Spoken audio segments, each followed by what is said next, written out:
პირველ რიგში საძიებო ველში ვწერთ ouli.tech და გახსნილ ფანჯარაზე ვაწყაპუნებთ ხილაკს და რეგისტრირდი.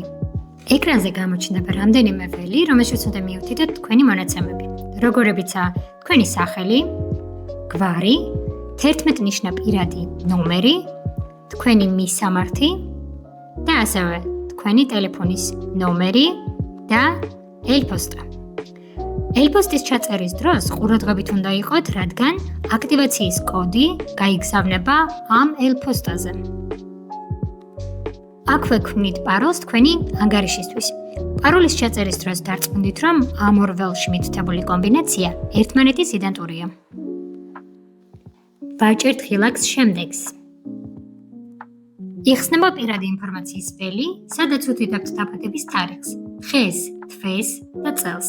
ამის შემდეგ ატვირთავთ პროფილის ფოტოს და შემდგომ უთითებთ იმენებს, რომლებსაც თქვენ ფლობთ. კიდევ ერთხელ ვაჭერთ შემდეგს.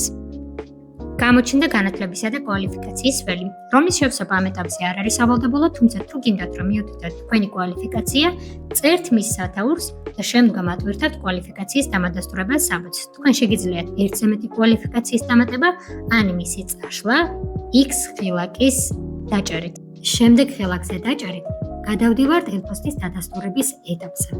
აქ უნდა მონიშნოთ ეს პატარა ყუთი, სადაც წერია, რომ თქვენ წაიკითხეთ ჩვენი უსაფრთხოების პოლიტიკა, რომლის ნახვაც შეგიძლიათ ამ ლინკზე გადასვლით. შემდეგ ვაწყაპუნებთ ხილაკს კოდის გაგზავნა. თქვენი ანგარიშის აქტივაციის ერთჯერადი კოდი გაიგზავნა თქვენს მიერ მითითებულ ელექტრონული პოსტის მისამართზე. ეხლა უნდა გახსნათ თქვენი ელექტრონული პოსტა და მიღებული კოდი ჩაწეროთ ამ ცარიელ ველში. გამოჩნდა admin პანელი, რაც ნიშნავს იმას, რომ თქვენ უკვე შეიქმნეთ ოულის ანგარიში. გილოცავთ.